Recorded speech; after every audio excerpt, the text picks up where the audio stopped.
읽은 말씀을 보니까 어떤 느낌이 드세요? 첫째, 기분이 좋다. 둘째, 기분이 아주 나쁘다. 예, 굉장히 기분이 좋은 말씀이죠. 이 이야기가 무엇이냐면 우리가 마지막 바라는 새 하늘과 새 땅의 이야기입니다. 뭐 한마디로 쉽게 얘기하면 두 자로 표현하면 천국의 이야기죠. 천국. 하나님이 처음에 에덴 동산을 만드시고 죄가 없던 시절에 인간이 거닐던 그런 시대로 다시 돌아가서 완전하게 만든 그 새 하늘과 새 땅의 이야기입니다. 여기에는 고통도 없고 괴로움도 없고 죽음도 없고 그리고 하나님과 친히 함께 거하는 그러한 눈으로 볼 수 있는 그런 가시적인 세계에 하나님과 함께 사는 것, 그리고 전쟁도 없고 사람과의 마찰도 없고 원한, 불만, 뭐 폭력 그런 것이 없는 완전한 시대를 말합니다. 그 시대를 새 하늘과 새 땅이라고 말하고 있죠. 그래서 오늘 본문을 보면 어려울 것이 하나 없고 굉장히 쉽고 분위기도 굉장히 유효합니다. 1절과 2절을 보면 새 하늘과 새 땅이 도래했다. 여기는 하나님께서 완전한 새로운 질서의 세계를 만드시고 창조하신, 그래서 그 말을 어떻게 표현하면 새 예루살렘은 신부처럼 단장한 모습으로 하늘에서 내려오는, 그렇게 표현하고 있죠. 그리고 이제 3절과 4절 말씀은 하나님의 임재로서 백성들이 함께 거하면서 위로를 받습니다. 하나님이 눈물을 닦아주시고 사망과 고통이 없는 그런 아주 정말로 위로와 격려만 있는 그런 세상을 얘기합니다. 그리고 이제 5, 6절에 가면 창조의 완성과 생명수의 은혜, 여기 보면 보라 내가 만물을 새롭게 하느라, 전 목마른 자에게 생수를 값없이 주는 그러한 예수님의 말씀처럼 완전히 이것이 현실화되고 이루어진 그런 세계를 이야기합니다. 그리고 이제 7, 8절에는 이기는 자와 둘째 사망, 이기는 자는 이런 승리감의 나라에 살고 있고, 하지만 둘째 사망에 거하는 사람들은, 그곳에 있지 않는 인치심을 받지 않은 사람들은 둘째 사망에 이른다 하는 그 이야기를 합니다. 그러니까 강조점은 새 하늘과 새 땅에 대한 이야기입니다. 그러면 이 새 하늘과 새 땅은 여기에 지금 새자가 붙였잖아요. 새 하늘, 새 땅. 그러면 이것은 무엇과 비교되는 거예요? 새 것이 아닌 오늘날의 하늘과 오늘날의 땅과 비교하는 것이죠. 그러면 오늘날에 사는 이 세상과 다가올 완전한 그 나라의 차이점은 뭐냐? 첫 번째는 죄와 고통의 문제에서 지금 사는 세상은 죄와 고통이 존재하죠. 하지만 그때는 완전히 제거되는 겁니다. 완전이라는 것은 뭐 1% 정도는 남아있는 그런 것이 아니라 완전히 제거되는, 그래서 그때는 고통과 죄의 문제가 다 해결된 그런 시대입니다. 하나님의 임재를 오늘날은 우리는 제한적으로 간접적으로 느끼고 있지만 그때는 직접적으로 영원함 속에서 하나님의 임재를 느끼고 사는 시대입니다. 자연의 상태는 지금은 파괴와 탄식이 있지만 그때는 회복과 성령 충만함 속에서 생명이 충만한 그런 시대를 살게 되는 겁니다. 오늘날의 공동체는 분열과 연약함이 있지만 그때는 하나님의 거룩한 백성으로서 완전히 그런 하나된, 그리고 분열이 없는, 다툼이 없는 그런 세상에 살고 있죠. 그리고 시간적으로는 오늘날에는 유한하고 고통스러움이 있지만 그때는 영원하고 평화로움 속에서 사는 세계가 됩니다. 그러니까 완전히 다른 세계가 어떤 세계예요? 새 하늘과 새 땅이란 말이죠. 그러니까 이 차이는 단순한 미래의 변화가 아니라 하나님의 창조 목적이 완성된 것, 그리고 성도들이 이 자리에 들어가고 싶어 했던 그 영원한 그 땅에 들어가는 것이죠.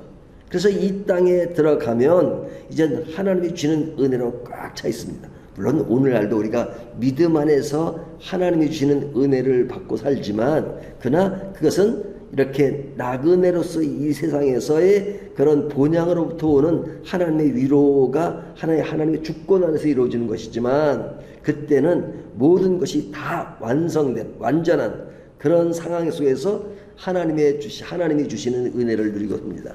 새 하늘과 새 땅, 죄와 혼돈이 사라진 완전한 회복의 공간입니다.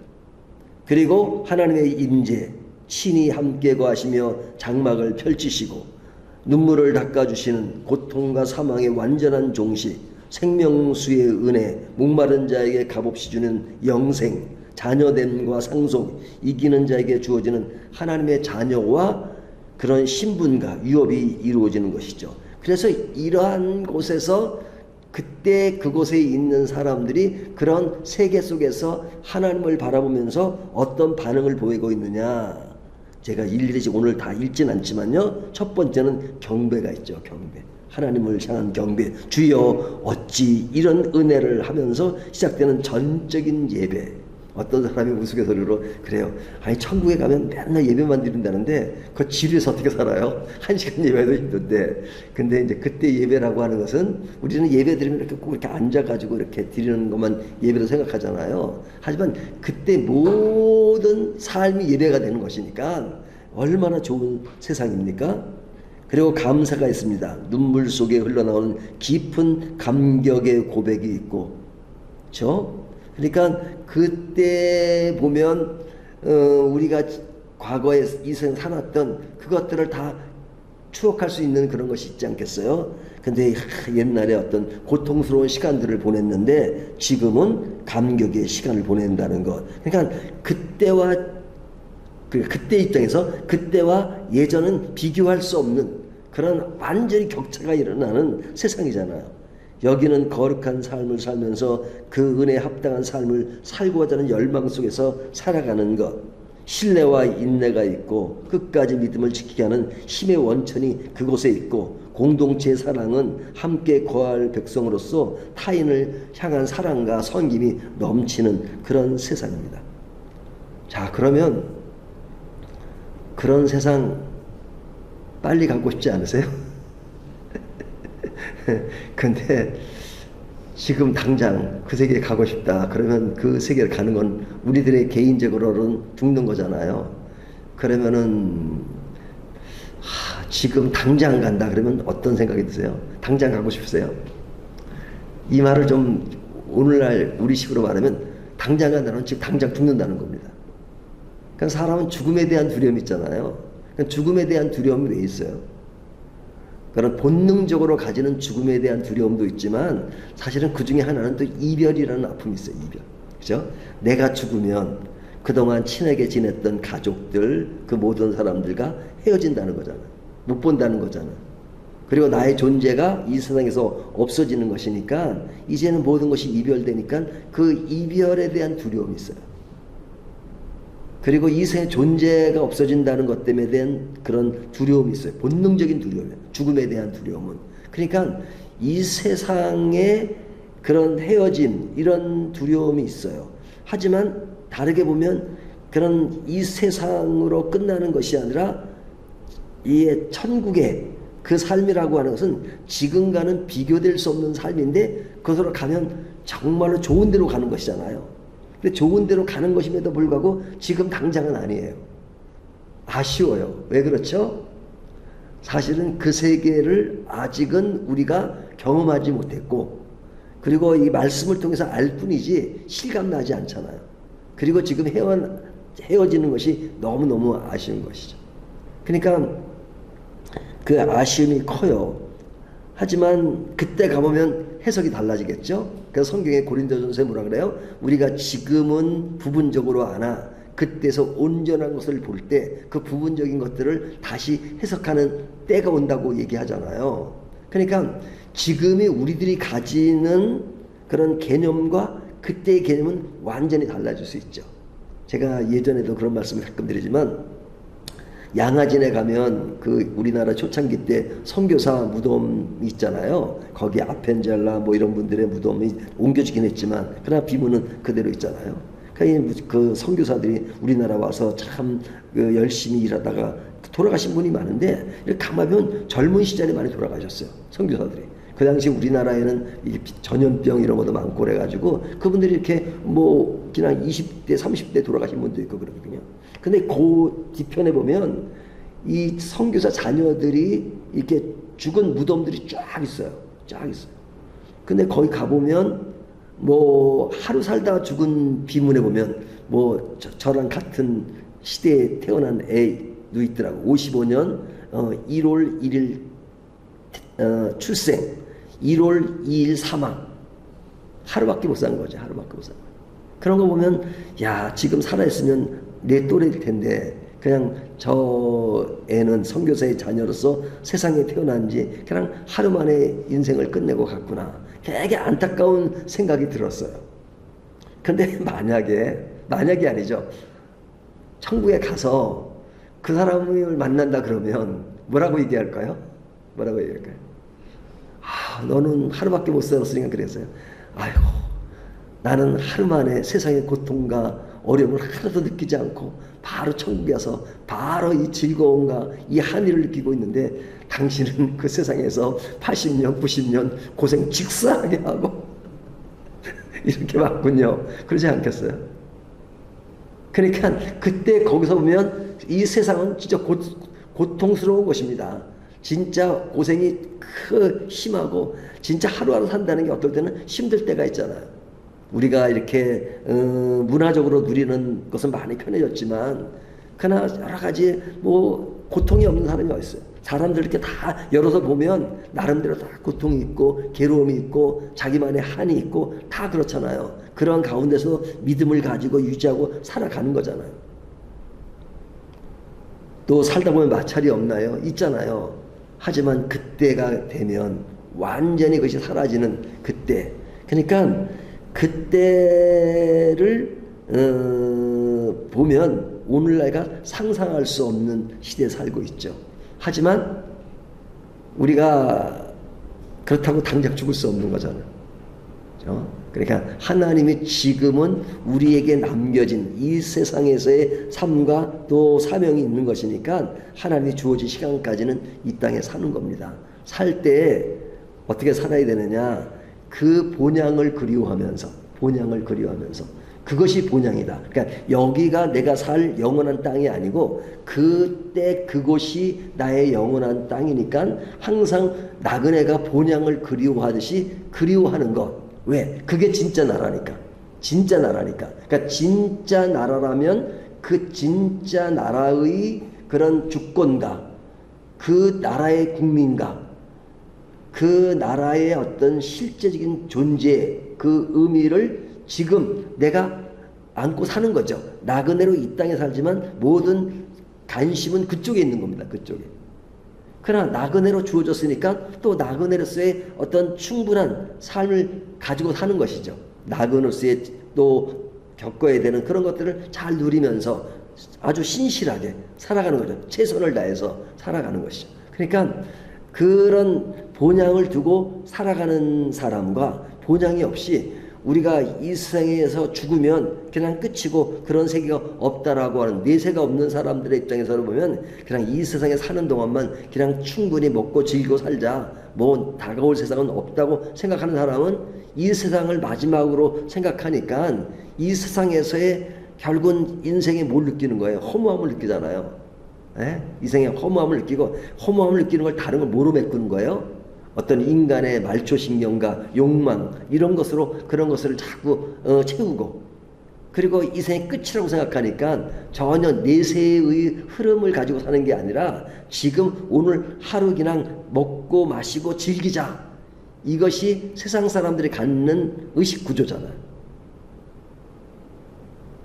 근데 또 그렇게도 못 사는 경우가 많아요. 그냥 쌓아두기만 하지 먹고 못 누리고 그냥 사는 사람들이 많은데 근데 우리는 어디에 관심을 두고 살아요? 영원한 나라에. 그래서 모든 것들을 지금 어디에 쌓아두는 거예요? 영원한 나라에 쌓아두는 것입니다. 영원한 나라에.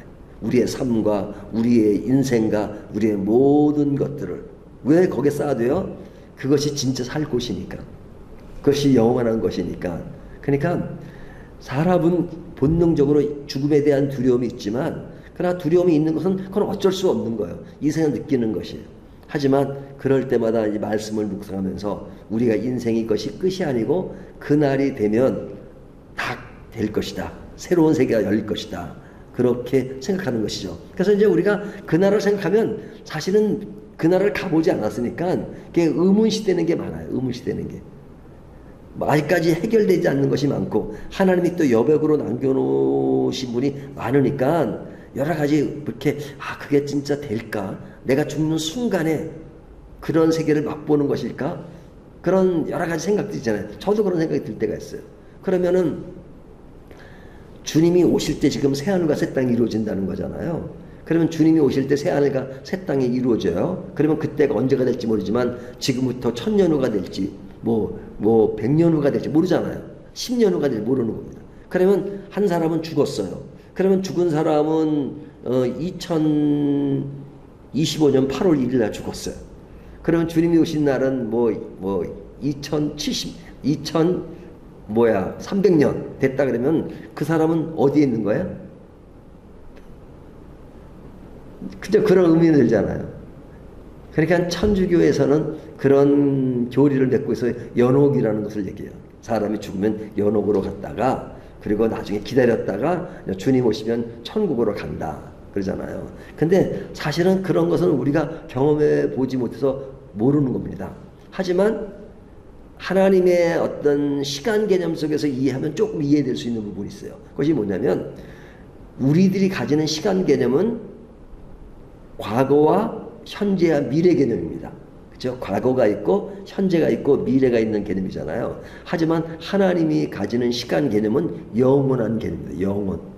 영원의 개념입니다. 그러니까 영원의 개념은 과거와 현재와 미래를 초월하는 것입니다.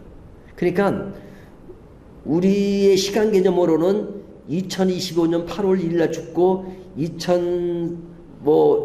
더 이후에 오는 그 갭이 있지만 그러나 하나님을 느끼는 그 시간은 아마 이런 것 같을 거예요. 예를 들면 우리가 이제 내시경 같은 거를 해서 위내시경 하잖아요. 그 수면 내시경을 하잖아요. 그러면 내시경으로 수면한 동안은 그 기억이 안 나니까 그냥 잠깐 잠들었는데 깨보니까 다 끝난 겁니다. 다 끝난 겁니다. 그러니까 우리의 인생도 아마 그러지 않을까. 딱 죽고 나면 바로 하나님의 나라를 새하늘과 새 땅을 맛보지 않을까. 예. 그런 시간의 갭은 우리가 느낄 수 없죠. 하나님의 영원한 개념 속에서 그런 걸 생각하면은 참 그때가 실감나진 않지만 그러나 묵상을 통해서 말씀을 통해서 묵상을 하면서 그 나라가 있다. 그래서 그 나라에 완성된 그런 것들을 묵상하면서 오늘의 그런 것을 위로받으며 사는 그것이 바로 믿음으로 사는 삶의 모습이다 하는 생각입니다. 사실은 이 새하늘과 새 땅의 개념은 요한계시록이 이제 끝나가잖아요. 끝나갈 때 마지막에 가장 중요하고 내일 모레 보면은 이제 새 예루살렘이 왔다는 그런 상징적인 의미에서 새 예루살렘은 완전한 천국이 오는 그 개념을 얘기하잖아요. 그냥 우리가 천국은 상상할 수 없습니다. 우리가 성경에 표현한 건 이런 상징적인 표현이죠. 그냥 보석이 있고 그런 거. 근데 그런 우리가 생각하는 것보다 하나님의 세계는 더 큰 상상할 수도 없는 그런 세상인데 그런 세상을 실감은 안 나지만 그러나 자꾸만 말씀을 통해서 실감을 하고 그러나 더 좋은 세상이다. 그래서 자꾸 이렇게 그 웰다잉 하는 사람들은 자꾸 죽음의 문제를 자꾸 지금에서 그런 슬픈 것으로만 인식하지 않고 아름다운 것으로 인식하는 훈련을 시키잖아요. 근데 저희는 웰다잉의 그런 개념보다 하나님의 말씀 속에서 우리의 죽음은 결코 슬픈 것이 아니다. 우리의 슬픈 죽음은 결코 이별의 아픔이 아니다. 물론 감정적으로는 그렇게 느끼지만 그러나 우리의 하나님이 주어진 시간까지는 최선을 다하는 삶을 사는 것이고 그 시간이 끝나면 인생의 장막을 다 펼쳐내고 그리고 영원한 나라의 진짜 아름다운 세상에서 살 것이다 하는 그런 소망과 기대감에서 살아간다면 오늘을 좀 더 즐겁고 유익하고 그리고 죽음의 문제를 다시 한번 생각하면서 잘 견디는 그런 삶을 살게 될 것입니다. 그러한 믿음의 삶을 함께 살아가는 저와 여러분이 되시기를 주님의 이름으로 축원합니다.